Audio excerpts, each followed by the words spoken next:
Franck Ferrand raconte sur Radio Classique.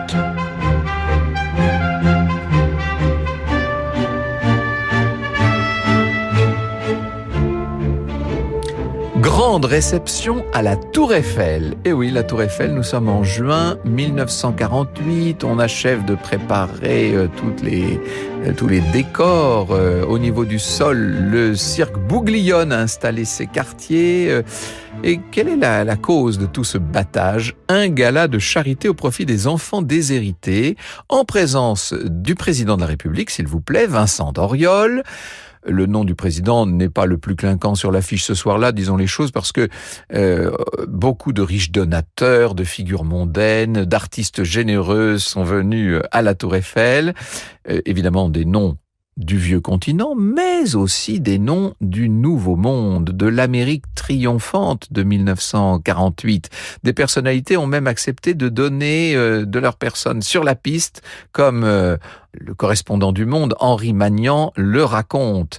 Il nous dit que Lily Pons est venue chanter un air, que Pierre Freinet, grimé en clown, réussit le seul à imposer silence au gradin hurlant de cette élégante soirée. Évidemment, ce genre d'événement, c'est le lieu où il faut être en ce début d'été 48. Il y a là un monsieur très important, figure de la haute société européenne, prince richissime, Ali Khan. Il n'est autre que le fils de l'Aga Khan, le chef des Ismaéliens, vous savez, une branche de l'islam chiite très particulière.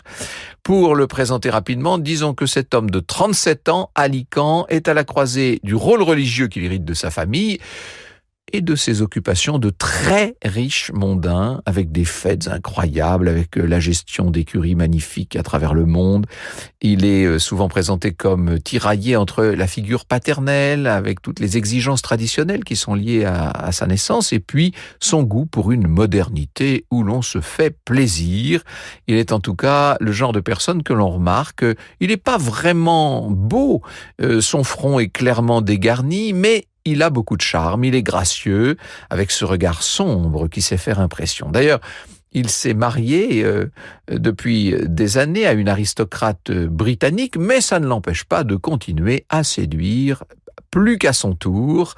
Sur son passage, réputation de séducteur très connue dans le Paris et dans l'Europe de l'époque, il l'ignore, mais en assistant à cette soirée à la Tour Eiffel, il est tout simplement sur le point de basculer complètement. Oui, sa vie va changer.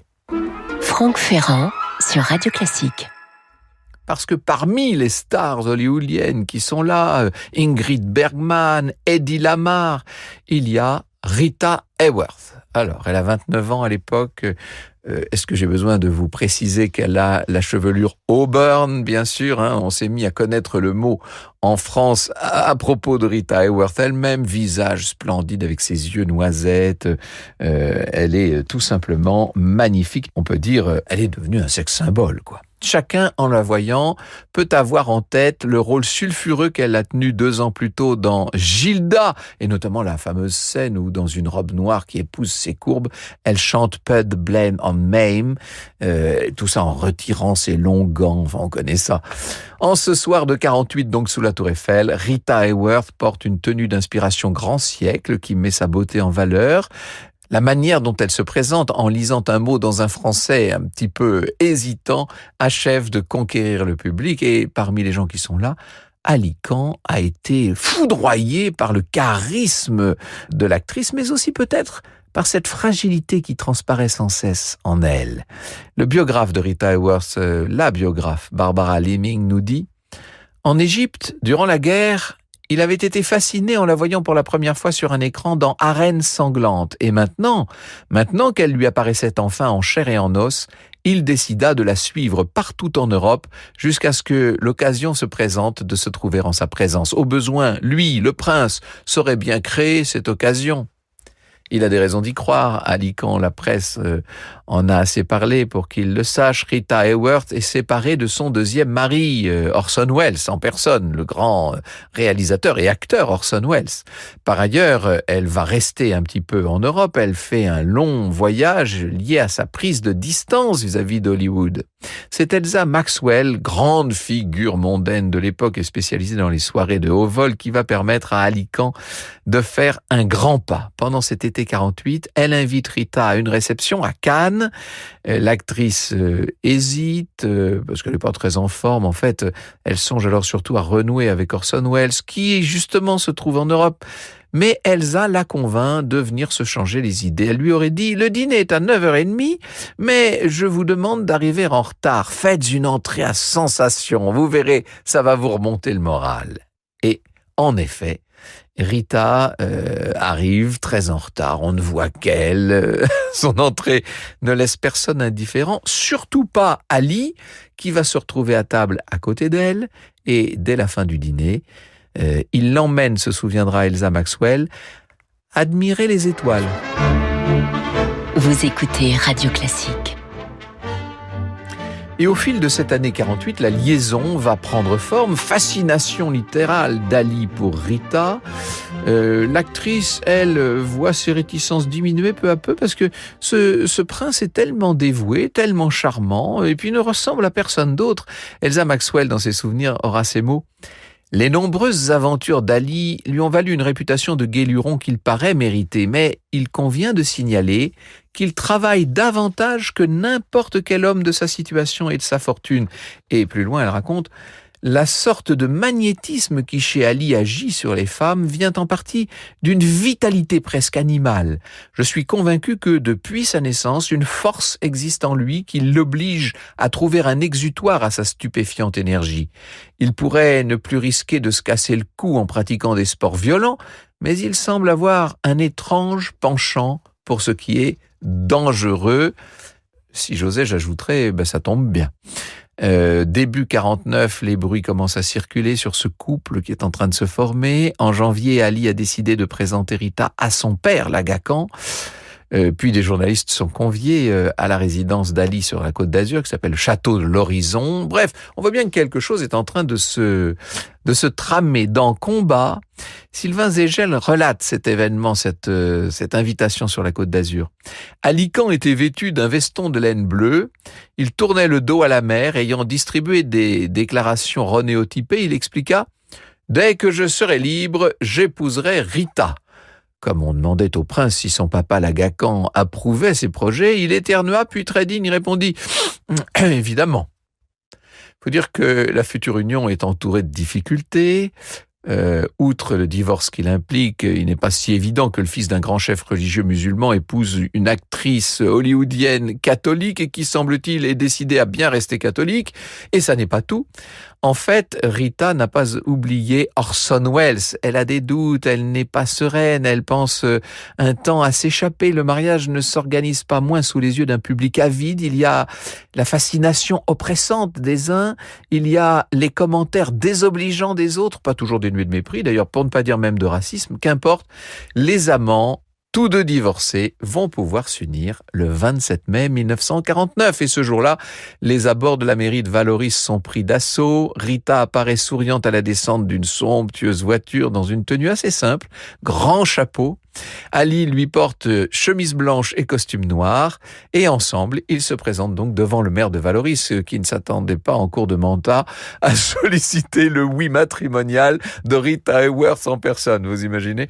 L'actrice croit opter pour une vie nouvelle. Elle va s'installer en Europe. Elle veut une coupure nette. Professionnellement, elle en avait assez des exigences de son studio et d'être présentée en enjôleuse, personnage si loin d'elle, parce qu'en fait, elle est simple, elle est toujours sur la réserve.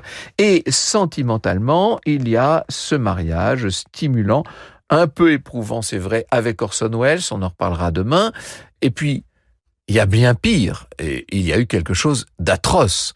Quand toute jeune, elle a commencé en tant que danseuse auprès de son père, il lui a fait vivre l'enfer de l'inceste. Et après, l'homme plus âgé qui a contribué à la lancer a eu sur elle une emprise marquée de toutes sortes de cruautés. C'est une vie atroce, la vie de Rita Hayworth. En 49, une question se pose. Est-ce que le prince Ali Khan serait l'homme qui lui convient ? Évidemment, elle a un petit peu de vague à l'âme, Rita Hayworth. L'hyperactivité mondaine de son mari tellement dispersée, y compris sur un plan amoureux d'ailleurs, pèse à cette femme qui cherchait autre chose. Et puis, il y a toujours cette espèce de représentation qui les accompagne partout dès qu'ils sont ensemble. Évidemment, ils sont devenus l'un des couples les plus célèbres de la planète. Une bonne nouvelle s'annonce. Rita, en fait, était déjà enceinte le jour de son mariage. La petite Yasmina va donc voir le jour à la fin de 1949, à Lausanne. Autour de l'enfant, l'union pourrait devenir plus calme, discrète. C'est ce que voudrait Rita, c'est ce qu'elle appelle de toutes ses fibres, mais ce n'est pas le cas puisque la vie d'Alican reprend toujours aussi remplie et plus il a l'air de s'amuser, en tout cas de s'étourdir, et plus Rita est triste. Et au moment des repas, des réceptions, on remarque que souvent elle a du mal à supporter les mondanités, les politesses, les petits sourires qui la font soupirer. Et lorsque le couple est en privé, il y a des disputes absolument terribles. Je cite encore Barbara Leaming. Une de ces querelles particulièrement violentes éclata lorsqu'il lui demanda de l'accompagner aux courses d'Ascot. Rita déclara qu'elle était écœurée de la vie qu'elle menait avec lui et qu'elle voulait rentrer en Amérique, sur quoi Ali, très calme, lui reprocha d'avoir trop bu. Rendue furieuse par cette accusation, Rita lui lança à la tête tout ce qui lui tombait sous la main, tableaux, livres, après quoi, ayant sonné un serviteur pour qu'il lui apporte un verre de jus de fruits, elle en lança le contenu au visage d'Ali, lequel demeurait toujours aussi calme. Bon, il y aura des pardons et des réconciliations, mais tous ces élans contradictoires ne pouvaient pas se concilier dès 1951. Après quelques spéculations, on va confirmer la nouvelle. Rita a retraversé l'Atlantique. Elle et Ali se séparent. Il y aura encore des incertitudes dans leur relation, puis ce sera un divorce et des tiraillements autour de la petite fille qui est partie avec sa mère, Yasmina. Pour Rita, ça signifie une réconciliation pénible avec Hollywood. Pour Ali, lui, il va continuer sa vie de playboy un peu sur le retour. Lors d'un voyage en Argentine, il croise brièvement une autre star d'Hollywood, elle aussi réputée pour sa beauté incomparable. Il se trouve qu'il s'agit de Gene Tierney, dont je vous parlais hier, qui depuis quelques années a dû renoncer à John Kennedy. Bon, vous connaissez maintenant cette histoire. Franck Ferrand sur Radio Classique. Gene Tierney ne veut pas en vérité de ce prince séducteur qu'est Alican. À l'époque, sa détresse psychologique devient évidente et ça se traduit notamment pour elle si gracieuse et appliquée par des caprices, des crises incongrues, des moments de trouble. Et puis, lorsqu'elle rencontre Ali, elle n'est pas séduite, disons-le, par son apparence. Quant à son aura d'homme à femme, eh bien, elle aurait plutôt tendance à s'en méfier. Donc, elle va pas s'attarder avec lui. Alors, l'inverse n'est pas vrai. Il le fait savoir à Gene. Lui, en revanche, est très épris. Il lui envoie constamment des petits cadeaux. Alors, quand c'est le prince Alican qui vous envoie des petits cadeaux, vous imaginez qu'il mérite tout de même d'être déballé. Et comme il se doit, les cadeaux sont remis en sa présence. Et l'actrice va réviser son jugement. Elle écrira dans ses mémoires « Je pense qu'il savait que je traversais une période difficile. Il faisait partie de cette rare espèce d'hommes qui ne s'impose pas, se tiennent sur la réserve et vous laissent le temps de décider. L'éducation d'Alican avait fait de lui un homme charmant et cultivé. » Et elle précise en conclusion de ce portrait « Il était physiquement courageux, excellent cavalier et il maîtrisait 6 langues avec beaucoup de raffinement dans les intonations de la voix. En un mot, il était fascinant. » Gene et Ali vont s'habituer l'un à l'autre, la liaison va se poursuivre sur le vieux continent. Les proches de l'actrice lui suggèrent que son premier sentiment, la méfiance, était le bon, parce que eux, ils entendent parler d'aventures à droite et à gauche, évidemment. Dans son documentaire Gene Tierney Shattered Portrait, son ancien mari Oleg Cassini affirme lui avoir lancé en substance: Alican n'est pas le cheval sur lequel tu dois miser. Pourquoi ne vas-tu pas trouver un gars gentil du Connecticut? Tu fréquentes toujours des personnages, moi compris, qui ne sont pas le prototype que toi et ta famille voulaient vraiment. Mais Gene continue de vouloir y croire. La compagnie du prince est très agréable, avec évidemment tout ce qui va avec, et puis une espèce de tourbillon rafraîchissant de sensations, de plaisir et surtout de bonne compagnie. Le retour à la réalité va survenir par l'intermédiaire de l'inévitable Elsa Maxwell, décidément, qui connaît aussi bien l'Agacan que Gene. Le père d'Ali demande à Elsa d'expliquer à son fils que l'aventure ne pourra cependant pas aller trop loin. C'est Elsa Maxwell qui raconte encore. C'était une commission bien désagréable. Je n'en cédais pas moins aux sollicitations de l'Aga tout en l'assurant que Jean était plus intelligente et présentait plus de sécurité que Rita. Mais Laga fut inébranlable. « Je ne peux accepter qu'il épouse encore une actrice. Personnellement, je n'ai rien contre Miss Turney. Le devoir essentiel d'Ali envers son peuple est de se conformer aux obligations de sa religion. » Ali Khan et Jean Turney sont avertis. Ils vont résister quelque temps, mais l'histoire que les troubles psychologiques de Jean ne facilitent pas finit néanmoins par s'amenuiser. Vous savez comment ça se passe, ça s'achève. Ali ne veut pas affronter une fois de trop l'opposition paternelle et l'actrice n'a pas l'intention à renoncer à ce qu'elle est. Certes, Ali la fascine, elle l'a dit, mais il mène par ailleurs une vie trop légère et finalement, ils vont se séparer, chacun reprend sa vie. Franck Ferrand sur Radio Classique. Quelques années vont s'écouler jusqu'à ce jour de mai 1960 où Jean Turney va apprendre un événement terrible, la mort brutale d'Ali Khan à 48 ans dans un accident de voiture près de Paris. Vous vous rappelez peut-être, vous avez sans doute entendu parler de cet événement. Triste destin pour celui qui estimera l'actrice sans concession était, je cite, un être intelligent qui gaspilla ses possibilités en jouant les playboys. De leur histoire, elle tirera ce bilan un peu amer quand même. Nos routes se sont croisées à un moment opportun, fait de nostalgie. Ali sortait d'une déception avec Rita Hayworth. Je me remettais d'un divorce et n'avais pas encore tout à fait oublié John Kennedy. Ali était gentil, gai, attentionné. Il me changea les idées et à une période où j'en avais grand besoin, il ramena la joie dans ma vie. C'était beaucoup quand même. Non, ce n'était pas tant que ça. Vous écoutez Radio Classique. Paris, le 31 mai 1961, le président John Fitzgerald Kennedy est en visite officielle en France. Les flashs des photographes crépitent, les questions sensibles liées notamment à la guerre froide sont nombreuses et les observateurs informés savent que derrière les gestes amicaux et respectueux, des divergences foncières animent les échanges entre le général de Gaulle et John Kennedy. Pour le président américain, cette visite sert aussi d'opération de charme envers l'opinion européenne en général et française en particulier. Et pour mener cette opération de charme, il peut compter bien sûr sur sa modernité, sur sa jeunesse, sur son sourire plein d'assurance, bref, sur sa séduction, et la foule n'y est pas indifférente. Mais la vérité, c'est que John Kennedy a un autre atout, un atout extraordinaire qui est son épouse. Pour la presse du monde entier, elle incarne la beauté, l'élégance, la distinction. En plus, elle parle un français délicieux. À ce stade, vous vous dites que je suis en train de vous parler de Jacqueline Bouvier, de Jackie Kennedy, et non. En vérité, je suis en train de faire de l'Uchronie et d'imaginer une alternative à cette histoire. Imaginons que John Kennedy ne l'ait pas épousée, elle, Jackie. La First Lady, qui se présente maintenant là devant vous dans la cour de l'Élysée, c'est une autre femme, une actrice américaine de 40 ans, qui, c'est vrai, était célèbre bien avant lui. Elle porte un beau tailleur jaune, elle monte les marches du perron pour saluer Yvonne de Gaulle.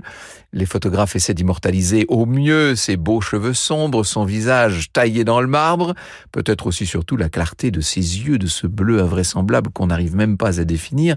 Certains journalistes essaient de l'interpeller pour obtenir un regard d'elle. « Mrs. Kennedy » ou plutôt, disent-ils, « Miss Turney, Miss Turney ». Eh oui. Depuis que dans notre version de l'histoire, Jean Turney est devenue l'épouse de Kennedy, elle s'est éloignée des caméras d'Hollywood, mais personne n'a oublié les grands rôles des années 40, les comédies sophistiquées, les films noirs. D'ailleurs, dès ce soir de cette visite officielle à Paris, lors du dîner présidentiel, un orchestre saluera son entrée en jouant un air que tous les cinéphiles connaissent, la chanson-titre de Laura, long métrage qui l'a fait triompher 17 ans plus tôt. À cette époque, en 1944, elle n'avait pas encore rencontré John Kennedy. Leur histoire n'allait pas tarder à commencer. Franck Ferrand sur Radio Classique. Bon, assez rêvé, si vous le voulez bien, nous revenons maintenant dans la réalité vraie, pour vous raconter la rencontre, cette fois bien réelle, entre un officier ambitieux et une star de cinéma en pleine gloire. Nous sommes en 1945.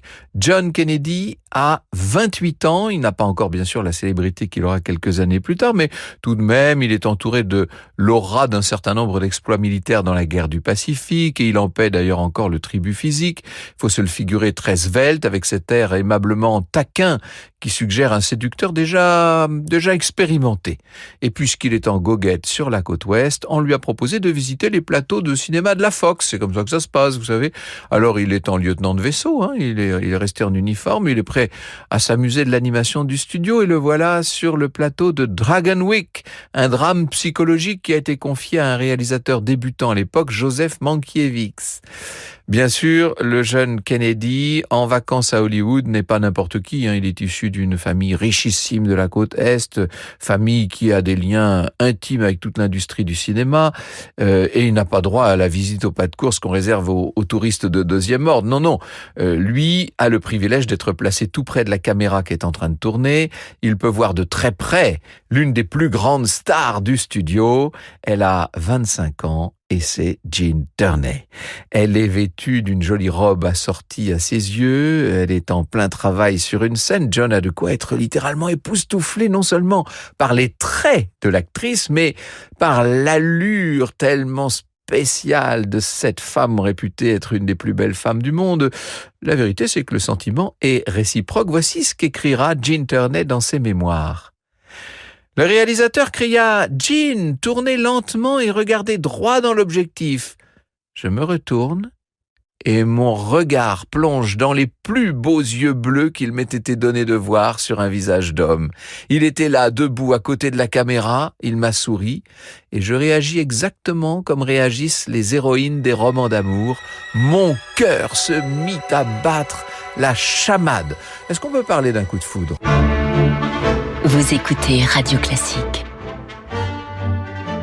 Alors cette première rencontre un peu furtive là sur le plateau de Dragonwyck aurait pu se résumer à une émotion passagère qu'on oublie, vous savez. Mais il y a derrière les mondanités hollywoodiennes, l'actrice établie et l'officier bien né. Son frère a été tué pendant cette guerre. Il est peut-être aussi un peu auréolé de cela. Bref, ces deux-là vont se recroiser au cours d'une fête, comme il y en a tout le temps, tous les soirs à Hollywood. À cette époque, Jean vit de graves épreuves. 2 ans plus tôt, elle a donné naissance à une petite fille, Daria, qui s'est avérée lourdement handicapée. J'ai déjà eu l'occasion de vous parler de ça. Le mariage de l'actrice avec le grand styliste Oleg Cassini s'est détérioré jusqu'à leur séparation. Autant dire que cette nouvelle n'a pas été triste pour tout le monde, puisque évidemment, on s'est vite mis sur les rangs pour essayer de réconforter la belle Jean. Et justement, dans cette soirée où se trouve également l'héritier des Kennedy, l'actrice a un cavalier avec elle. John, la voyant avec quelqu'un d'autre, aurait pu choisir de rester à distance, mais c'est pas son genre de rester à distance. Alors, il fait exprès de venir lui parler. Il finit par lui offrir son bras pour l'inviter à une danse, proposition acceptée. Et pendant qu'ils sont en train de tourner sur la piste, Jean a déjà l'esprit ailleurs. Elle se projette, comme on dit.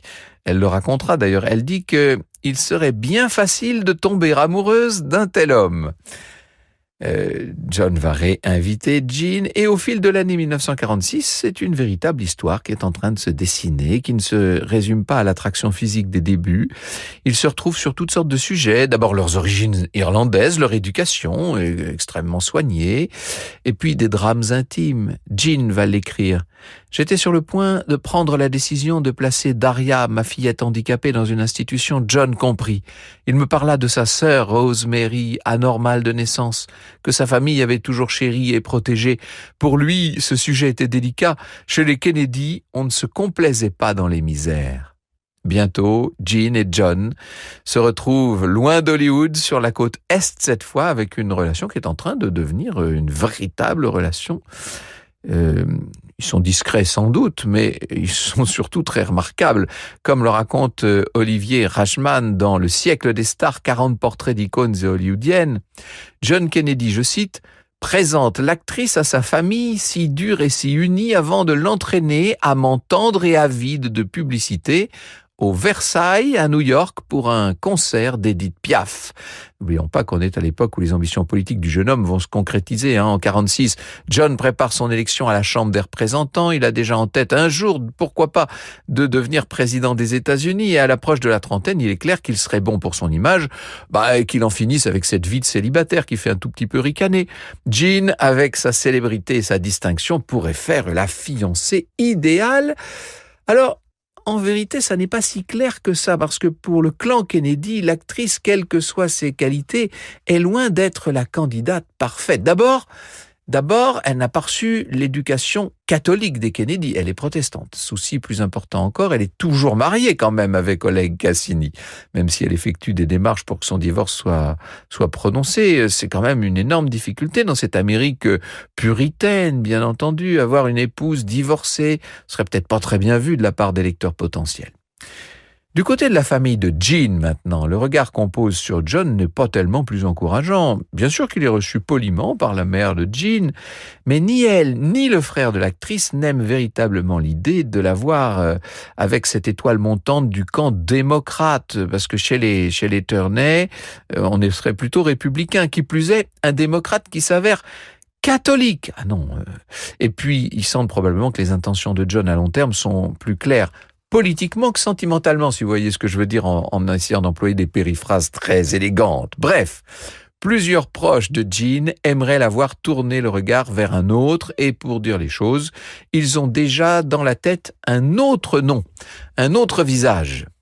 À la mi-46, l'actrice achève de mettre en boîte entre Hollywood et Denver, d'ailleurs, des scènes d'un film ambitieux qui s'appelle Le fil du rasoir, où elle s'entend bien avec le premier rôle masculin, très prévenant, plein d'un excellent humour, c'est Tyrone Power.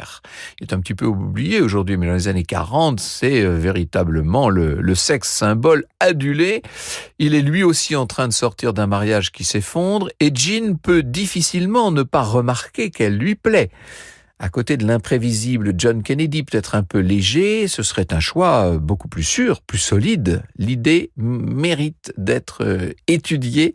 Et justement, le soir de la présentation new-yorkaise du fil du rasoir, le beau Tyrone glisse à la sublime Jean qu'il voudrait lui parler seul à seul. Rendez-vous accepté. Elle raconte elle-même la suite, elle la racontera dans ses mémoires. Ma mère et ma sœur s'éclipsèrent discrètement dans la chambre à l'arrivée de Tyrone. Après quelques minutes, je dis « Vous savez, Tyrone, je monte à Cape Cod demain pour rendre visite à des amis de ma mère. J'espère pouvoir profiter de l'occasion pour voir John Kennedy. » Il y eut un silence gêné. J'ouvris les mains, paumes en l'air, et dis « Je crois que tout est dit ?» Il hocha la tête. « Amusez-vous bien, dit-il, et il partit tranquillement, sans colère. » Et l'actrice de conclure « Je ne pouvais pas tomber amoureuse de Tyrone Power après ma rencontre avec John Kennedy. » Franck Ferrand sur Radio Classique. Non, dans l'esprit de Jean, tout est clair. Elle va poursuivre sa romance avec l'héritier des Kennedy, comme en témoigne son premier mari dans un documentaire qui s'appelle Jean Turney, A Shattered Portrait. L'idée d'un beau mariage l'effleure, et même un petit peu plus que ça, et John ne peut pas faire semblant trop longtemps de ne pas comprendre tout ça. Il semble qu'il ait lui-même une vraie considération pour Jean. Elle le pensera en tout cas. Un jour de 47, ils sont à New York ce jour-là, assis à une table en attendant des connaissances, et John aborde le sujet avec une délicatesse modérée. Vous savez, c'est ce qu'il dit à Jean, je ne pourrai jamais vous épouser. Autrement dit, quoi qu'il en pense au fond, il va privilégier sa carrière politique. Il va obéir à son clan. Et juste après cette confession, ils sont interrompus par l'irruption de leurs amis. Jean est frappée au vif. Elle a du mal à donner le change, à faire semblant de s'intéresser à la conversation. Elle est complètement bouleversée intérieurement, et ça lui laisse sans doute quand même cette conversation le temps de sous-peser sa réaction. Il ne s'agit pas pour elle de faire un esclandre public. Non, ça c'est pas son genre. Elle n'attend que le moment le plus convenable pour être à son tour très claire. Et c'est la dernière fois que je vais la citer là dans cette émission. Vint le moment pour John de reprendre l'avion pour Washington. Je ne fis pas un geste lorsqu'il s'éloigna de la table, me contentant d'un faible « Adieu, John ». Il s'arrêta, rebroussa chemin et dit avec un sourire de travers « Qu'est-ce que vous voulez dire ? On croirait un adieu définitif. » Mais c'est un adieu définitif. nous échangeâmes un long regard pendant un moment qui dura une éternité. Cette histoire, finalement, elle finit comme elle avait commencé, par un regard. Après ça, Jean s'en tient à sa décision. Elle ne cherche pas à revoir John, dont elle suivra par la presse les étapes d'une ascension que vous savez. Au début des années 50, elle retombe sur lui au cours d'un voyage en Europe. Et même si depuis, elle a eu d'autres histoires, il est clair qu'il n'est jamais vraiment sorti de ses pensées. Ils ont une conversation, il lui fait des avances, elle les refuse. Elle ne sera pas Madame Kennedy, ce n'est pas elle qui montera les marches du perron de l'Élysée en 1961 et qui saluera le général de Gaulle et Madame. Franck Ferrand sur Radio Classique. Au fil du temps, Jean va recroiser John encore à d'autres occasions, y compris pendant sa présidence. Il s'est tenu au courant des déboires de l'actrice depuis la fin de leur romance. Jean a accumulé les déceptions. Elle a essayé de renouer avec son premier mari. Ça n'a pas été un succès, c'est le moins qu'on puisse dire. Ensuite, elle a eu une longue histoire avec le prince Ali Khan. J'aurai l'occasion de vous reparler de ça demain, puisqu'il sera au cœur de l'émission de demain. Et puis surtout, elle a souffert d'une grave maladie mentale qui l'a éloignée des plateaux. Malgré les difficultés, elle s'est battue avec courage, épaulée par celui qui va devenir son second mari, un riche homme d'affaires, Howard Lee.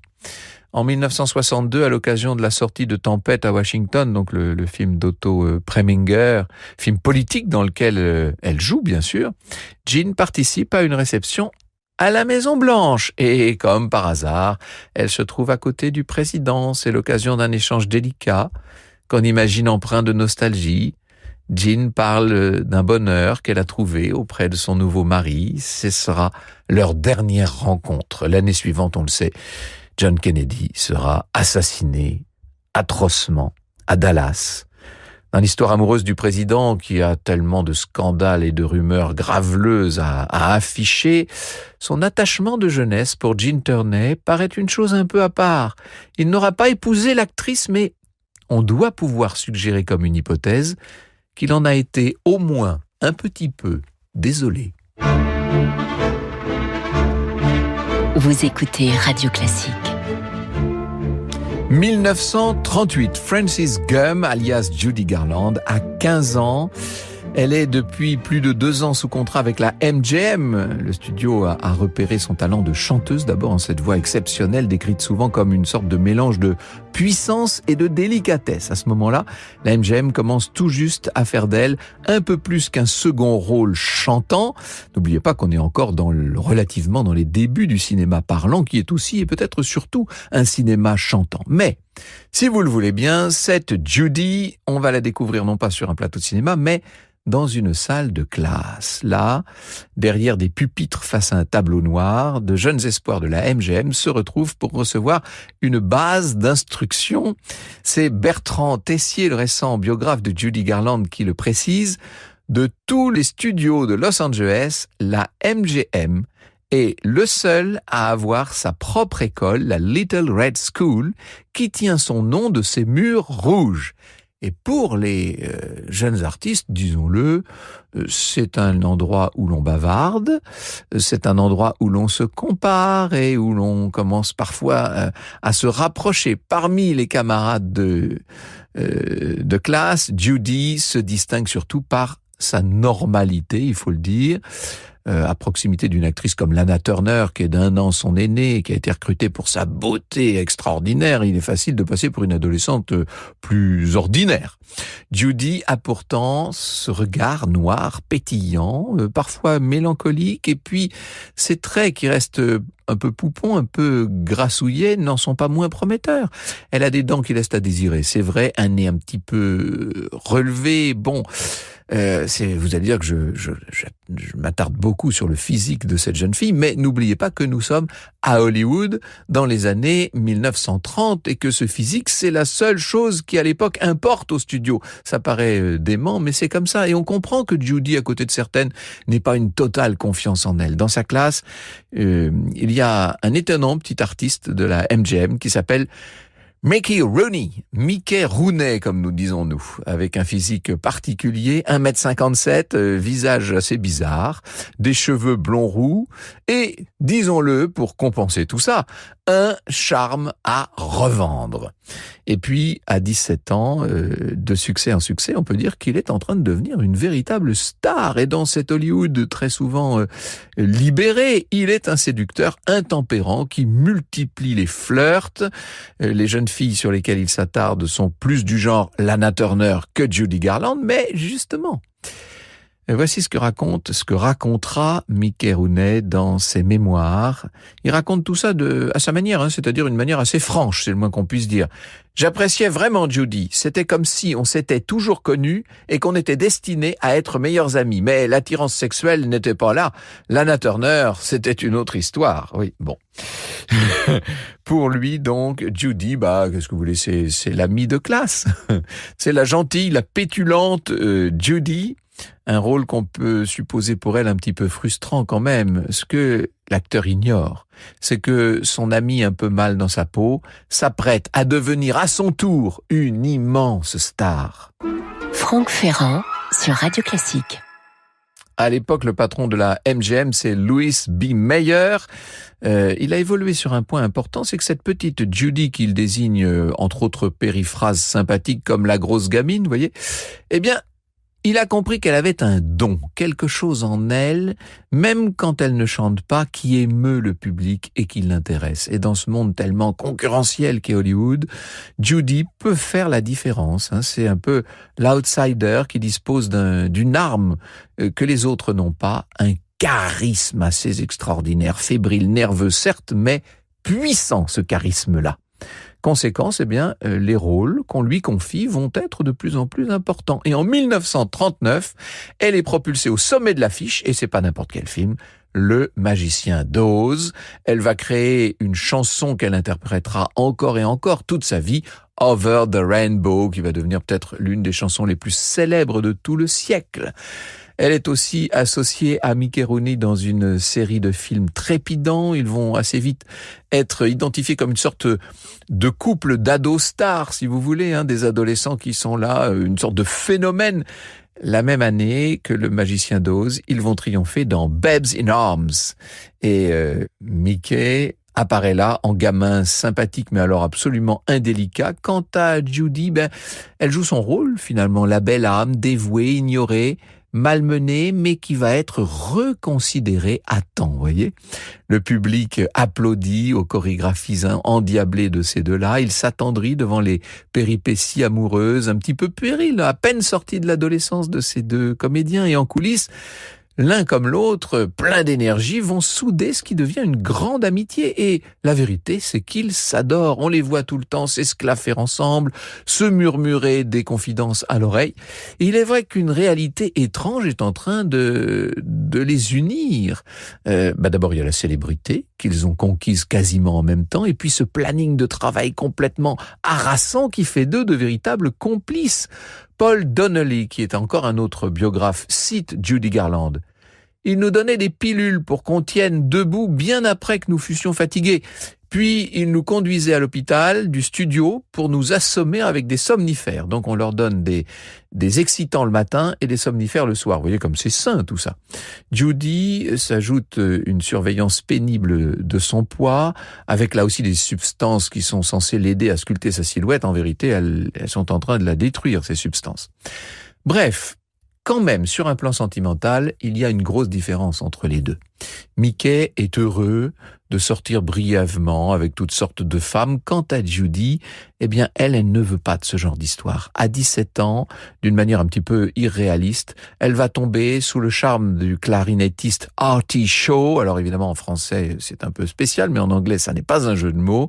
Il a 12 ans de plus qu'elle, le clarinettiste, et bientôt, elle va apprendre qu'il s'est marié à la sauvette. Et avec qui Artie Shaw s'est-il marié? Avec Lana Turner. Vous écoutez Radio Classique. Au début des années 40, Mickey et Judy poursuivent leur carrière tambour battant, mais pour qui sait observer exactement ce qui est en train de se passer dans cette espèce de frénésie où tout est difficile à percevoir, il y a quelque chose qui s'inverse dans leur duo. Le jeune acteur reste évidemment la figure clé, enfin l'une des figures clés de la MGM, avec des foules qui viennent à ses films, mais ses rôles vieillissent trop peu.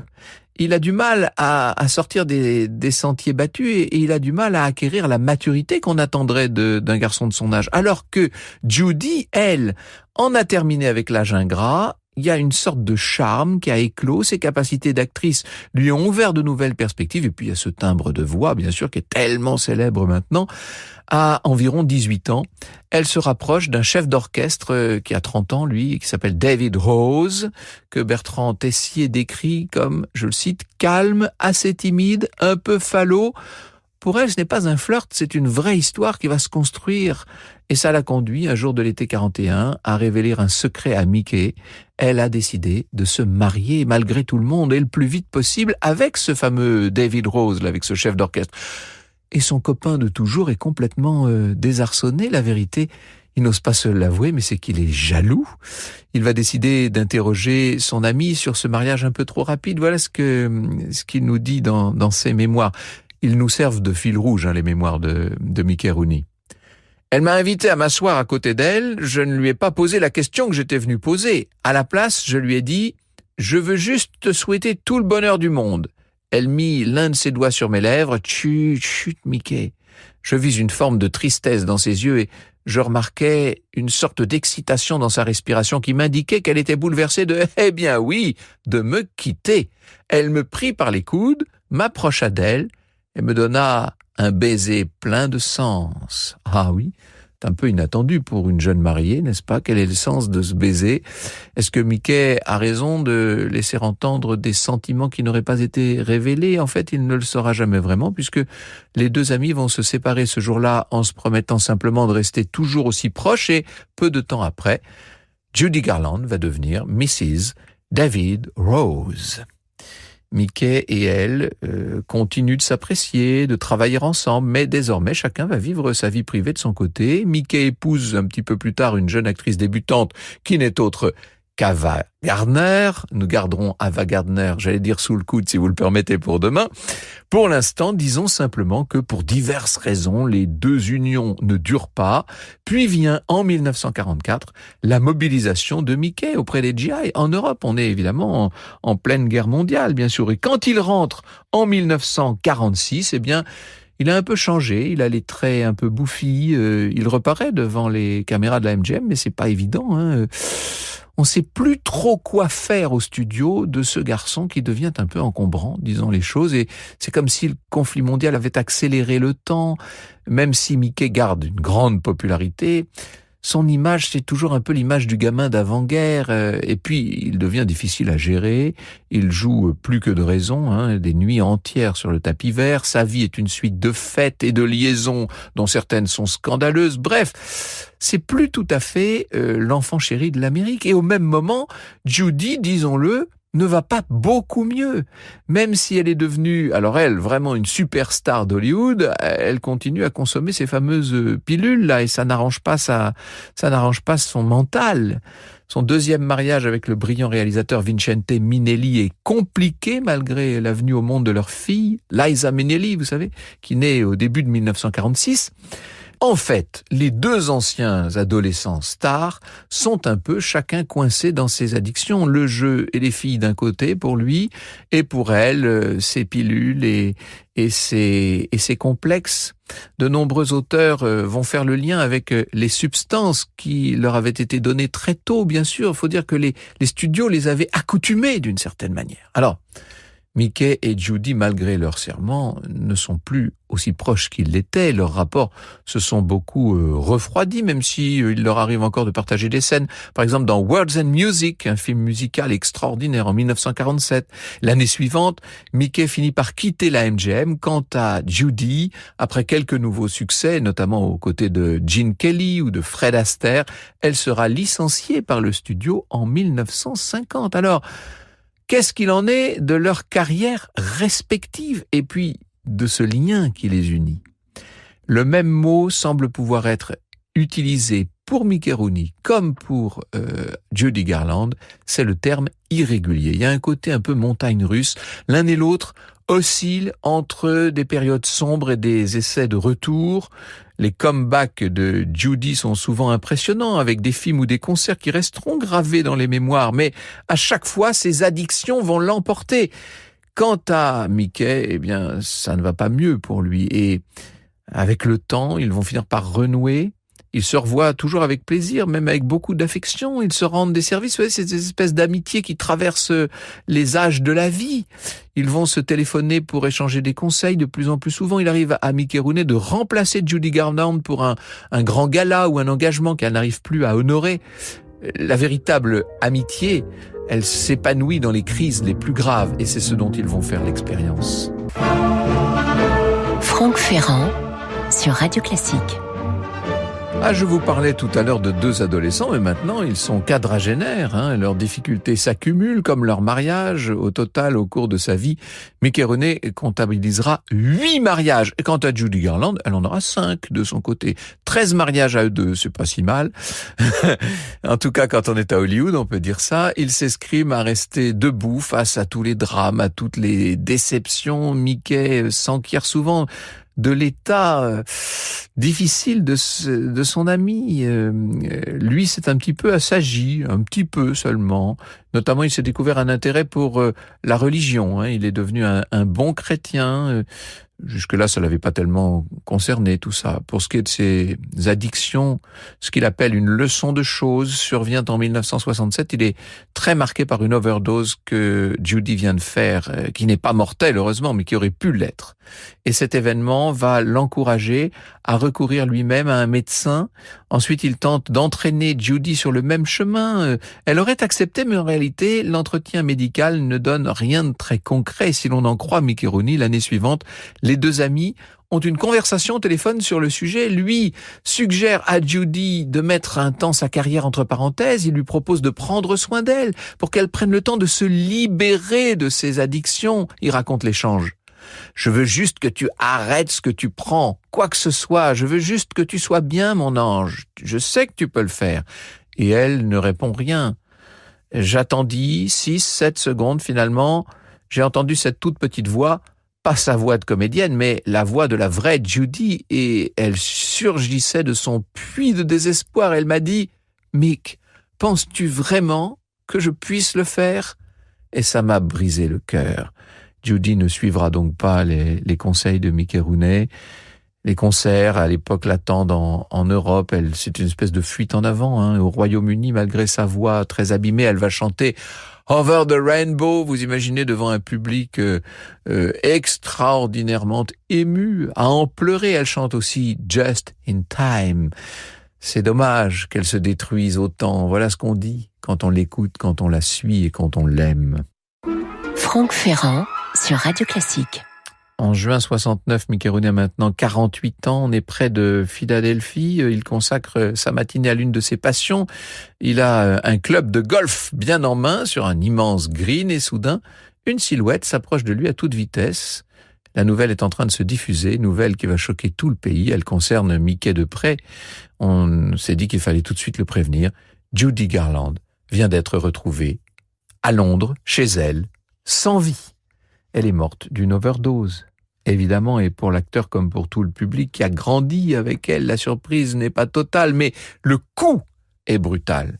Mickey Rooney a d'abord été pressenti pour parler au moment des funérailles de Judy Garland à Manhattan, mais il n'y arrive pas, il a trop de douleur, il va devoir être remplacé.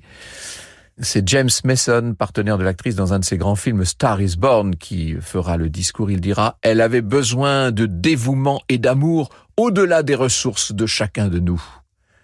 L'actrice, disparue trop tôt, gardera sans doute une notoriété plus grande que Mickey Rooney, qui lui va un petit peu être balayé, si je puis dire, jusqu'aux dernières années de sa vie. Il se rappellera cette amitié qui les avait unis, un lien né dans le Hollywood vénéneux des années 30, scellé dans cette salle de classe de la MGM, sur d'immenses plateaux de cinéma également.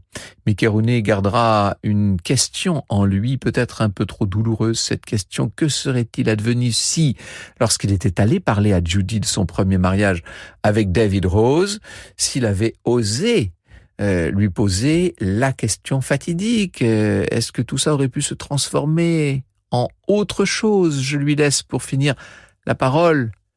Dieu sait ce qui se serait passé si nous avions été ensemble romantiquement. Nous aurions été un couple incandescent, pas de doute. Peut-être nous serions-nous consumés comme des chandelles romaines, éclairant le ciel pendant un instant ou deux, puis nous serions tombés dans un pétillement d'étincelles, ou peut-être aurions-nous vécu à la ville, la romance réelle, la plus longue de toute l'histoire du cinéma. Vous écoutez Radio Classique. Un film que j'adore, Tous en scène de Vicente Minelli. On est en 1953 et Fred Astaire incarne un acteur au visage ridé, aux références démodées, qui n'aurait pas bien réalisé à quel point sa gloire s'était envolée. En tout cas, au début du film, on le voit arriver en train à New York et comme il perçoit une certaine excitation sur le quai de la gare avec la présence de journalistes qui ont des appareils photos, etc., il croit que c'est pour lui, évidemment. On a tous connu ça un jour ou l'autre. Patatras, quand il descend du train, il voit que les reporters, en fait, non, ne sont pas là pour lui. Ils sont venus accueillir une star qui est à son firmament. C'est Ava Gardner qui joue donc son propre rôle. La voilà, qui paraît à son tour hors du train et alors immédiatement tout le monde laisse tomber le pauvre Fred Astaire pour se jeter sur la brune Ava, superbe dans son sobre tailleur noir avec cette espèce de visage majestueux, ce large sourire et ce regard vert teinté d'un mystère qu'on doit pouvoir qualifier de sauvage. Les reporters n'ont Dieu que pour elle, que pour Ava Gardner, et après l'avoir saluée, Fred Astaire n'a plus qu'à quitter le théâtre de son humiliation. Il n'intéresse décidément plus grand monde. Son temps est passé parce que maintenant c'est Ava Gardner. C'est pas un hasard si la MGM et Vicente Minelli ont choisi 7 actrices pour jouer cette scène en forme de clin d'œil, bien entendu, pleine de tendresse pour l'immense et impérissable Fred Astaire, bien sûr. Dans les années 50, Ava peut passer pour la quintessence de la star hollywoodienne. On a vu pendant toute cette semaine Gene Tierney, puis Rita Hayworth empêtrés dans toutes leurs histoires compliquées, leurs histoires personnelles, et dont l'étoile, si j'ose dire à propos de ces 2 stars, commence à pâlir. Ava Gardner est là pour assurer la relève, avec un glamour inaccessible, envoûtant. Tout n'a pourtant pas toujours été simple pour elle. Ava est à peine plus jeune que Gene Tierney et Rita Hayworth, mais il lui a fallu davantage d'étapes pour être, comme elle, lancée en tant qu'actrice. Et pour comprendre tout ça, il faut revenir, si vous voulez bien, une décennie en arrière, au temps où Ava Gardner n'est encore qu'une très jolie débutante, mais parmi bien d'autres. Pour elle, l'apprentissage passe par toutes sortes de détours et il va se passer son apprentissage pour elle aussi dans la vie privée à travers une histoire d'amour pour le moins surprenante. Ça nous ramène en 1941. Franck Ferrand sur Radio Classique. Ava a 18 ans en 41. Elle vient d'être repérée par ces dénicheurs de talent qui font le succès d'Hollywood. Un essai plus tard, la voilà donc prête à tourner devant les caméras. À cette époque, les studios recherchent des starlettes en grand nombre dans l'espoir de trouver parmi elles celle qui va percer, celle qui va devenir la nouvelle star. Ava Gardner sous-estime sans doute un peu tout ce que ça implique. Pour l'instant, elle est encore tout à son rêve de voir en vrai, si j'ose dire, pour de vrai, les gigantesques plateaux de la MGM qu'on lui fait visiter quand elle arrive. Alors évidemment, l'Amérique entière et le monde rêvent de cet endroit pour cette jeune fille qui vient d'un milieu modeste, qui a grandi dans la campagne de la Caroline du Nord. Tout ça a été bourrifant, qu'est-ce que vous voulez ? Le jour où elle arpente le studio pour la première fois, on est en train de réaliser un film très attendu, Babes on Broadway, avec un duo star, celui des studios de la MGM. Ce sont Mickey Rooney et Judy Garland. Je vous ramène là à l'épisode précédent. On peut supposer qu'Ava a sous les yeux un peu comme dans une comédie musicale, un film aux moyens impressionnants, les techniciens, les acteurs, les danseurs, tous les plateaux qui bougent en même temps que les comédiens dans des scènes avec des travelling ultra complexes. Tout ça est incroyable. Et il y a encore plus impressionnant, voilà qu'un curieux personnage qui est maquillé de façon pas très discrète se dirige droit vers elle avec son costume très coloré dans une sorte de panier de fruits en guise de couvre-chef. Il est censé ressembler à une danseuse d'Amérique du Sud. C'est en tout cas la vision caricaturale que Hollywood veut en donner. Ava a besoin d'un petit peu de temps pour comprendre qu'en réalité, il s'agit bien sûr d'un des comédiens du film, travesti pour l'occasion, et pas n'importe lequel, puisque c'est Mickey Rooney en personne, oui. le turbulent Mickey, cette espèce de séducteur impénitent que nous avons vu voguer hier de conquête en conquête, le voilà qui arrive dans cette espèce de tenue invraisemblable et il salue bien sûr la très charmante débutante que personne ne peut laisser de côté parce qu'elle est tout simplement saisissante dès qu'on l'aperçoit. Elle le racontera elle-même dans ses mémoires, elle est un petit peu déstabilisée. « Bonjour », ai-je dit. J'ai peut-être même réussi à sourire. L'Amérique entière connaissait le nom de Mickey Rooney. Il n'avait que 2 ans de plus que moi et il était nettement plus petit. Mickey avait déjà accompli tout le parcours et moi, je n'avais même pas commencé ma carrière. Ce soir-là, quand je suis rentré au Plaza Hotel, le téléphone a sonné. Une voix a dit « Bonjour Miss Gardner, Mickey Rooney, un appareil, si nous dînions ensemble ce soir ». Ah oui, non, je vous ai dit hier, il est très direct. La jeune fille a beau être très impressionnée, évidemment, par la célébrité de ce monsieur. Eh bien, elle calme les ardeurs de Mickey, qui, tout célèbre qu'il soit, va néanmoins essuyer un refus poli, le refus. Vous écoutez Radio Classique. Bon, il s'est pris un râteau, notre Mickey Rooney. Il a été conduit par une espèce de débutante inconnue, mais ça ne l'empêche pas très vite de revenir à la charge.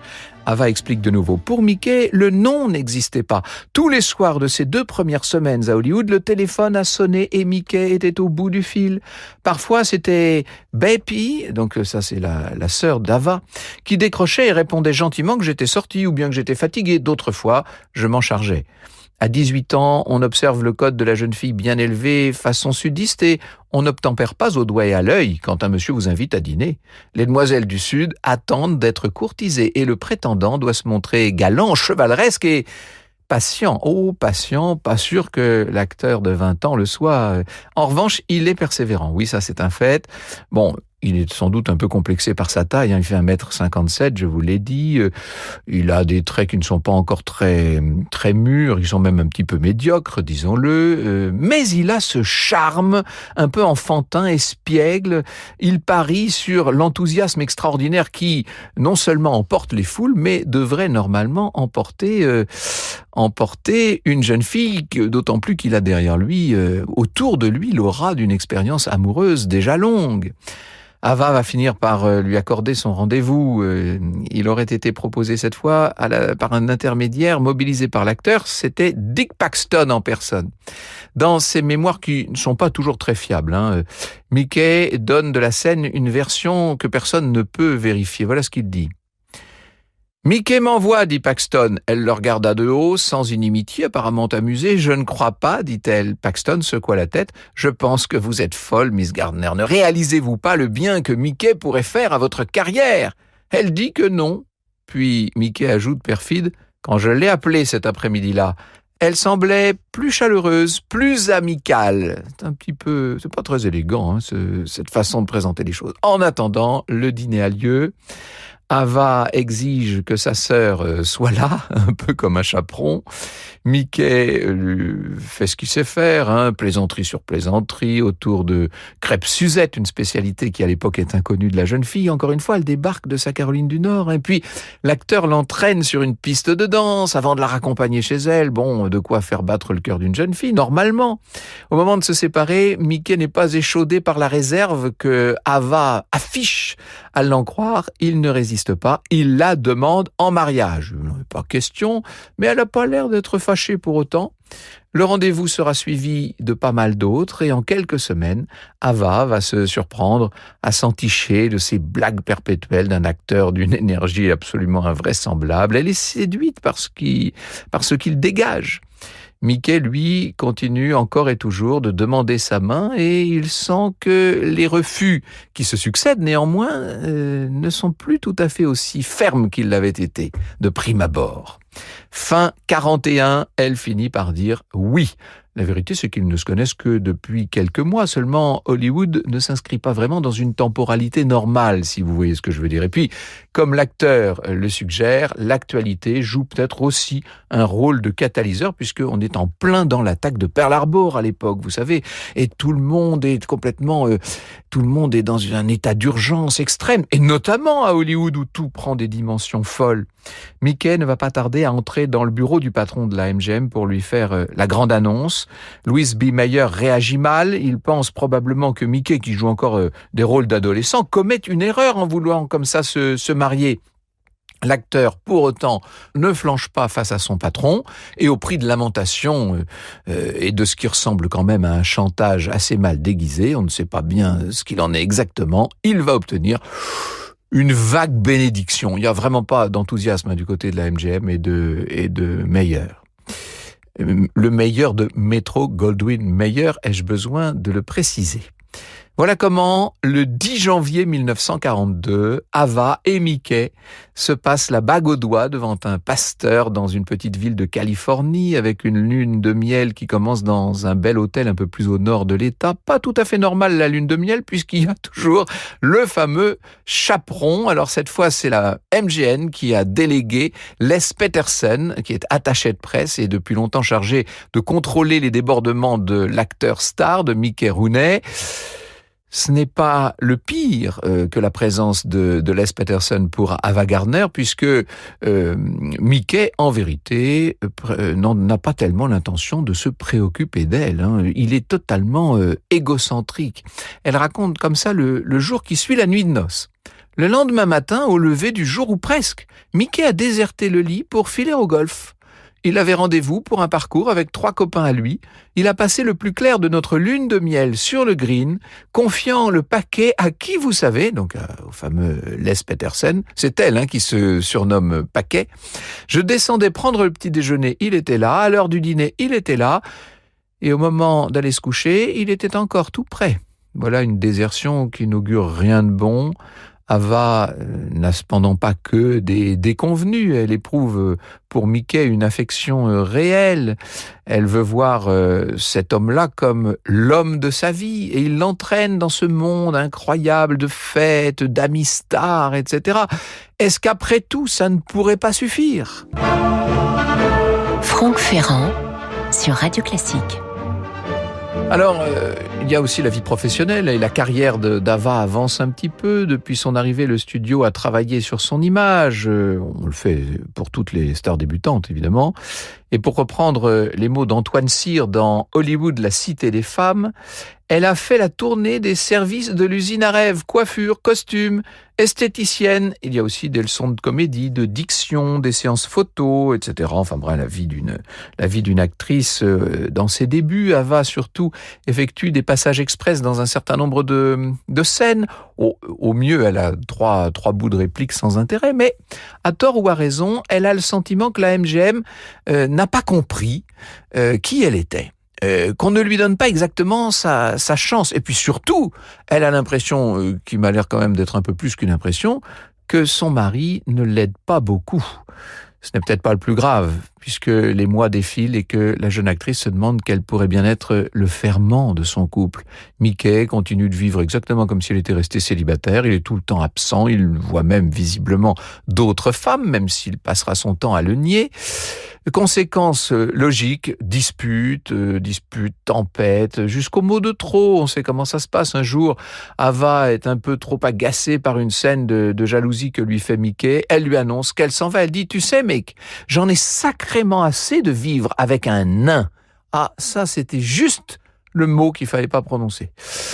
Alors il y aura bien un essai de réconciliation, mais c'est un replâtrage et dès mai 1943, après un peu plus d'1 an de querelle alcoolisée et de retrouvailles qu'on doit pouvoir qualifier de bancales, la procédure de divorce aboutit. Est-ce que c'est la fin de l'histoire ? Ah, attendez, il va y avoir un rebondissement. En fait, Ava Gardner et Mickey Rooney ne sont pas aussi sûrs qu'ils en ont l'air. Il leur arrive de se revoir de façon irrégulière.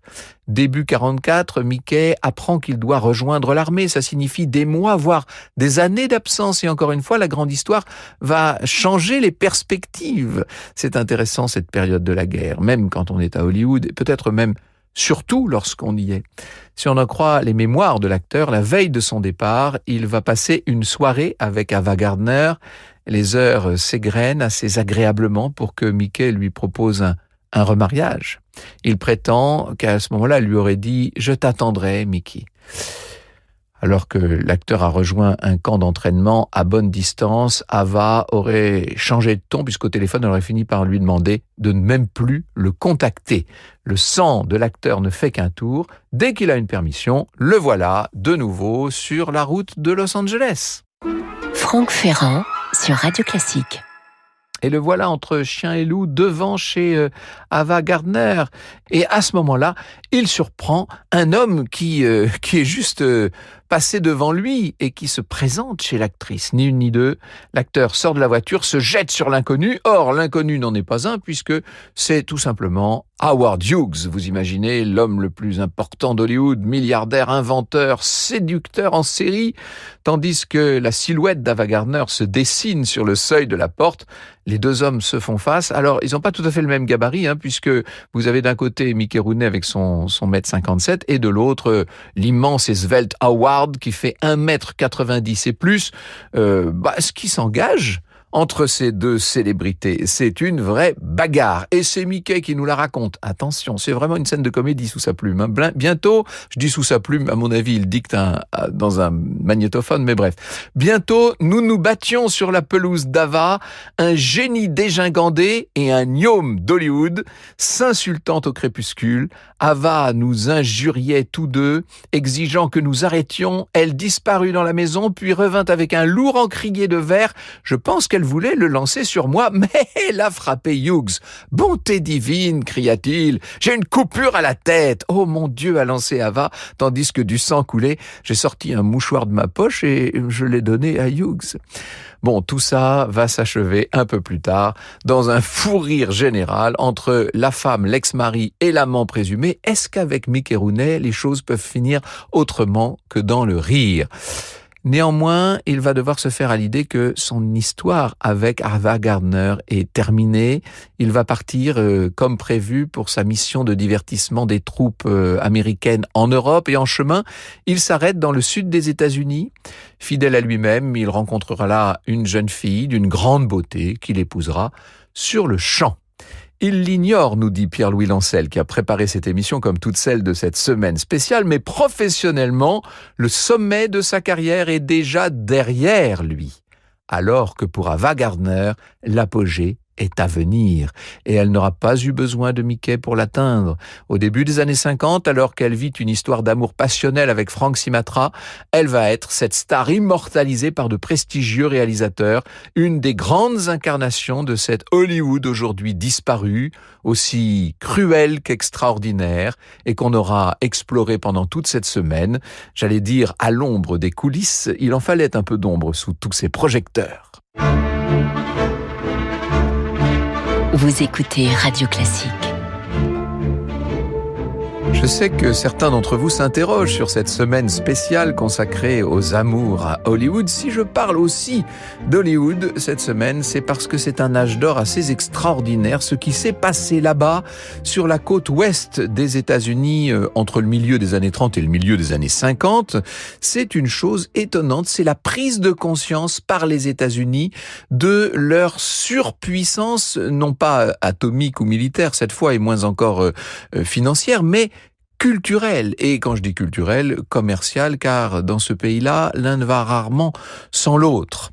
Il s'agit d'une sorte de concentration superlative, le Hollywood des années 40, avec les êtres les plus insensés, les plus beaux, les plus novateurs, mais aussi les plus brillants qui sont là, qui collaborent entre aspiration commerciale et aspiration artistique, qui sont donc en tension permanente. Et tout ça attire les exceptions, attire les esprits originaux. Parmi eux, au début des années 40, un certain Orson Welles. On ne peut qu'être impressionné devant ce qu'a déjà accompli ce jeune homme au visage un peu replet, avec ses cheveux châtain foncé, ses yeux marron vert très expressifs, débordants d'intelligence. Il ressemble un petit peu, si vous voulez, à un nounours qui aurait toujours une idée derrière la tête. C'est en tout cas comme ça que le voit Pierre-Louis Lancel, qui a préparé cette émission. À 27 ans, il a derrière lui une longue carrière de comédien, de metteur en scène. Il s'est aussi fait un nom à la radio. Vous savez que c'est lui qui avait raconté cette espèce d'histoire d'invasion d'aliens dont on a prétendu qu'elle aurait suscité une vague d'effroi dans la population. Bref, On lui doit surtout en 1941 un film très audacieux, Citizen Kane. C'est la transposition cinglante de la vie du grand patron William Randolph Hearst, avec des constructions scéniques, avec un mode de narration qui, c'est le moins qu'on puisse dire, bouscule complètement les habitudes de ce que l'on avait à l'époque. Ce qu'a apporté Orson Welles, disons-le, c'est une sorte de souffle, c'est quelque chose de nouveau. Certains diraient peut-être un esprit un peu factieux. D'ailleurs, les studios n'ont qu'une sympathie très limitée pour se surdouer un brin agaçant, qu'on trouve un peu trop provocateur, très indiscipliné et surtout adepte d'une complexité dont on sait qu'Hollywood ne la recherche pas forcément. Alors du côté de la vie privée, Orson Welles est déjà divorcé, père d'une fillette qu'il a prénommée Christopher, mais oui. En 1942, il y a eu une relation avec une actrice mexicaine, mais qui s'est déjà terminée au moment où je parle. Et voilà qu'un jour, il est en train de feuilleter un magazine et il s'arrête sur une photo qui immortalise une star, la toute jeune star de la Columbia. Elle est là, en nuisette, agenouillée sur des draps soyeux. Le cliché met en valeur cette silhouette irréelle, mais disons-le, ce qui frappe le plus sur cette photo, c'est un visage étonnant, des traits parfait, une bouche sensuelle, un regard qui donne l'impression d'une innocence prête pour toutes les mutineries. Bref, comment ignorer la splendide chevelure aux reflets roux, épaisse, ondulée de celle qui s'appelle donc Rita Hayworth. Et hier, je vous montrais comment Alican avait tout fait pour croiser la route de Rita Hayworth. Eh bien, on va dire que c'est exactement la même chose avec Orson Welles. Ce n'est pas une rencontre livrée au hasard. En vérité, ce que veut Orson Welles, d'ores et déjà, c'est un jour pouvoir passer la bague au doigt de cette créature irréelle. Franck Ferrand sur Radio Classique. Et donc, on le voit pour Rita, ce qui se répète, c'est l'histoire à rebours, si l'on peut dire. Orson Welles met tout son entre-gens au service de cette rencontre. Il se présente à l'une des fêtes hollywoodiennes où Rita a été conviée. À vrai dire, la première entrevue ne fait pas vraiment d'étincelle. L'actrice n'a rien d'une femme sûre d'elle, même si elle est resplendissante en photo. Ça reste, je vous l'ai dit, une femme modeste, discrète, un petit peu complexée. Face à Orson Welles, elle se sent toute petite. Elle a peur qu'il ne s'intéresse en vérité qu'à sa plastique et elle décide sans délai de tenir ses distances. C'est Barbara Leeming, biographe de l'artiste, qui nous le dit. Voici ce que racontera Orson Welles. Rita ne me prenait pas au téléphone. Elle refusait de me parler. Elle était écœurée par tous ces types qui lui couraient après, et à juste titre. Mais il n'était pas question que je laisse tomber. Ah non, quand il a une idée, Orson Welles. Rita, on l'a dit, a ce passé très lourd, marqué par l'inceste imposé par son père, et puis par l'emprise terrible de son premier mari, dont les avocats sont en train de l'aider à se séparer. Et ce dont elle semble avoir besoin avant tout, c'est de trouver une zone de confort, comme nous dirions nous aujourd'hui. C'est de trouver une certaine paix. Ça ne s'accorde pas très bien à première vue avec le profil d'Orson Welles, totalement anticonformiste, et malgré tout, elle finit par accepter de lui parler, et les étincelles vont paraître. Michael Drucksmann, dans un documentaire qui s'appelle Hollywood Couples, Rita Hayworth and Orson Welles, nous dit: il s'est entiché de sa douceur et de son naturel, quoique troublé par sa timidité évidente, résultat de son insécurité liée à son manque d'instruction. En même temps, Rita a été flattée par l'attention de cet homme brillant. Il écoutait ce qu'elle avait à dire et semblait réellement intéressé. Vous écoutez Radio Classique. Donc, cette relation entre Rita Hayworth et Orson Welles devient assez vite sérieuse. L'actrice reste surprise qu'Orson ne la prenne pas de haut. Au contraire, il paraît vouloir lui montrer que ce à quoi elle n'est pas tellement habituée, notamment la littérature, est en fait très accessible, et il l'encourage à oser bien des choses dans la vie, et notamment à se faire respecter par ceux qui l'ont méprisé ou blessé jusqu'ici. Et de son côté, Orson apprécie de voir à quel point Rita n'a rien de ces stars égocentriques obsédées par les apparences auxquelles il a été jusqu'ici habitué. Et puis, au-delà de leurs différences, disons-le, ils ont des points communs, à commencer par leur grande réticence des studios. Ils en ont assez que les studios les traitent un peu comme des marionnettes, fenêtres dont on dispose et qu'on jette quand on n'en a plus besoin. De son côté, Harry Cohn, le dur patron de la Columbia, regarde cette liaison d'un très mauvais œil. Rita Hayworth est sa star, si je puis dire, et qu'elle soit maintenant dans les bras d'un être aussi incontrôlable qu'Orson Welles, ça ne lui plaît pas du tout. Et quand il apprend que Rita, en dehors de ses heures de travail, veut paraître sur une scène de théâtre aux côtés d'Orson, et tout ça pour amuser les soldats, alors là non, il voit rouge. Harry Cohn interdit à Rita d'y figurer sous prétexte qu'elle devrait consacrer toute son énergie au film Cover Girl, nous dit Barbara Leeming. Il la payait pour tourner dans son film et non pour figurer dans le spectacle de son amant. Elle le supplia, mais n'y fit rien. Cette nuit-là, Rita explosa, folle de colère. Elle cria qu'elle n'avait jamais voulu être une star et qu'elle ne trouverait jamais une meilleure occasion de tout laisser tomber, que Cohn la poursuive en justice si bon lui semblait. Mais Welles voyait les choses différemment. Il ne se sentait pas le droit de la laisser gâcher ainsi toute sa carrière. C'est très cornélien ce qui est en train de se passer. Ce pauvre Orson Welles qui se dit que s'il continue sa liaison avec Rita Hayworth, elle risque de tout perdre. Et finalement, elle cède, Rita Hayworth, et elle le vit mal. Harry Cohn, comme tant d'autres, ont abusé de ce sentiment de fragilité qui l'habite toujours. Et survient alors ce qui aussi peut être vu comme une forme de vengeance. Un jour, on est à la fin de l'été 43, là, entre les prises du film Cover Girl, justement. Rita s'éclipse du tournage. Elle a sur la tête un beau chapeau, une tenue par ailleurs assez simple, ornée d'une grande broche. Sa destination, un bâtiment administratif de Santa Monica. Elle n'est pas seule à franchir le seuil de ce bâtiment, puisque Orson est à ses côtés. Lui est vêtu d'un costume peut-être un peu trop large, d'un nœud papillon plus ou moins bien fixé. Je cite Greg Kilday dans Hollywood Reporter. Hayworth, 24 ans, commença par faire la queue avec Welles, 28 ans, pour obtenir un formulaire de mariage, puis ils furent unis par le juge.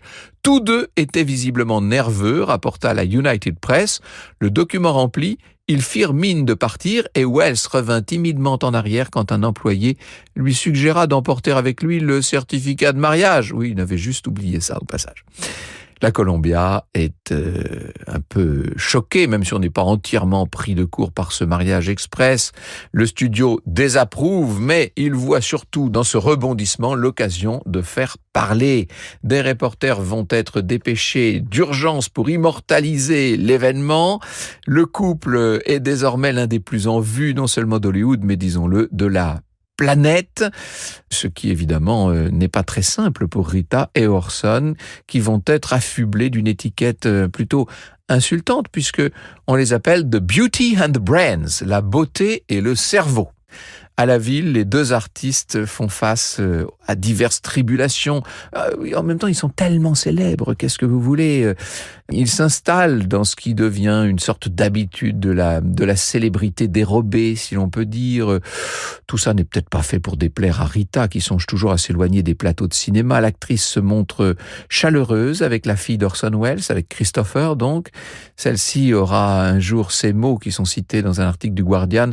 Rita était tout ce qu'un enfant pouvait espérer d'une belle-mère, une nature douce, affectueuse, aimant s'amuser et à bien des égards, une enfant elle-même. Et au printemps 44, pour ajouter à ce qui est un bonheur apparent, l'actrice attend un heureux événement. Et pourtant, les ombres ne tardent pas à se réinviter au tableau. Orson Welles, qui un temps a été gêné par des problèmes de santé, pouvait plus trop se déplacer, semble vouloir échapper un peu à ce qui ressemble autour de lui à un cocon tissé par Rita. Et dès qu'il va mieux, il se jette dans toutes sortes de projets, multiplie les activités, y compris politiques, au service du camp démocrate.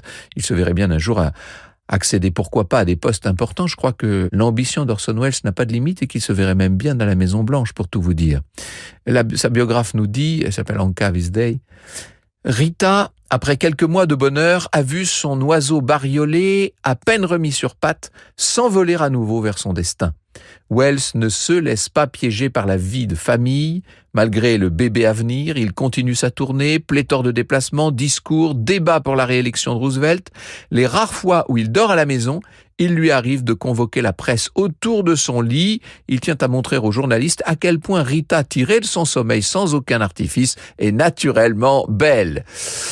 Une fois de plus, la pauvre Rita Hayworth ressemble quand même à un trophée. Elle vit tout ça très mal, même si elle n'ose pas forcément le dire. Et surtout après la naissance de la petite Rebecca à la fin de 44, elle constate qu'Orson Welles ne compte pas être plus présent qu'il n'en a jusqu'ici donné l'impression. Il a d'autres priorités.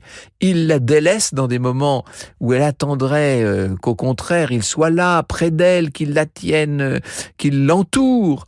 Et puis, il y a un autre problème. Ce sont évidemment les adultères d'Orson Welles. Franck Ferrand sur Radio Classique. Ouais, oui, il est volage, cet Orson Welles. Très volage même. Elle en est malade, Rita Hayworth, qui maintenant a cette petite fille avec lui, Rebecca. Orson séduit notamment une jeune star qui est en train de triompher à la MGM. C'est l'actrice et chanteuse Judy Garland, qui elle aussi est d'ailleurs une femme pleine d'insécurité, mais toute sa vie, elle tournera ça en plaisanterie sur elle-même. Elle a plus de recul peut-être que Rita Hayworth. Elle est alors pleine d'une fraîcheur attachante, Rita Hayworth, et en parallèle pour Orson Welles, eh bien, il y a une forme de culpabilité qui se nourrit de tous les reproches que lui assène sans cesse Rita Hayworth. Je cite encore Barbara Leeming qui nous montre Orson se comportant vraiment avec une légèreté qui ressemble parfois à du vaudeville. Il avait l'habitude, dit-elle, d'offrir à Judy Garland de gros bouquets de fleurs blanches. Et un soir, arrivant chez lui, il s'aperçut que les fleurs se trouvaient toujours dans la voiture. Il avait oublié de les donner à Judy. Lorsque Rita vit ce splendide bouquet sur le siège arrière, elle pensa naturellement qu'il lui était destiné. La secrétaire d'Orson eut juste le temps de se précipiter et d'ôter la petite carte qu'elle savait s'y trouver. En fait, la liaison avec Judy Garland va être assez brève, mais elle n'est qu'une liaison parmi d'autres. Et Rita Hayworth enrage pendant le tournage de son film qui restera le plus célèbre, Gilda. Elle se rend à l'évidence, Orson Welles n'est pas cette espèce de boussole qu'elle recherchait. Bien que ses sentiments demeurent, elle va se résoudre à mettre son mari au pied du mur. On va lancer une procédure de divorce et Rita essaie de se consoler avec un autre homme. Pourtant, il y a un sentiment trouble qui s'est emparé d'elle, le regret. Ça ne peut pas être la fin. Orson Welles doit pouvoir être reconquis. Elle le pense en tout cas et ça se traduit par un projet commun, un film singulier qui va marquer l'histoire du cinéma puisque c'est La Dame de Shanghai. Franck Ferrand sur Radio Classique. Le tournage de La Dame de Shanghai a lieu à cheval sur 46 et 47. Il permet au couple enfin reconstitué de revivre dans une véritable proximité et surtout dans une complicité créatrice. Rita n'est pas au mieux de sa forme à ce moment-là. Quant à Orson Welles, il ne gère pas tout à fait aussi bien son actrice qui est en même temps sa femme qu'il l'aurait imaginé. Le projet va finir quand même par arriver à son terme, mais à la Columbia, le travail d'Orson Welles déconcerte, pour ne pas dire qu'il déçoit. Et puis, il y a ce problème d'image qu'il pose à Rita Hayworth. Son mari lui a donné un rôle très peu sympathique. Il a osé lui faire adopter des cheveux beaucoup plus courts et blonds. Vous imaginez quand vous avez Rita Hayworth et que vous en faites une blonde incroyable. Je cite encore Anka Visday. Cohn c'est le patron du studio, est effondré après avoir vu la nouvelle Rita que Welles avait promise au public. « Mon Dieu, mais qu'a fait ce salopard ?» demande-t-il.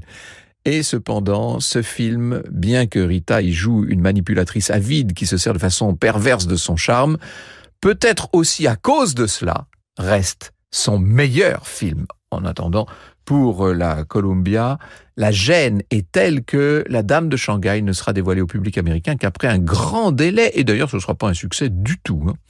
D'un point de vue personnel, le film ne produit pas le miracle qu'on en attendait.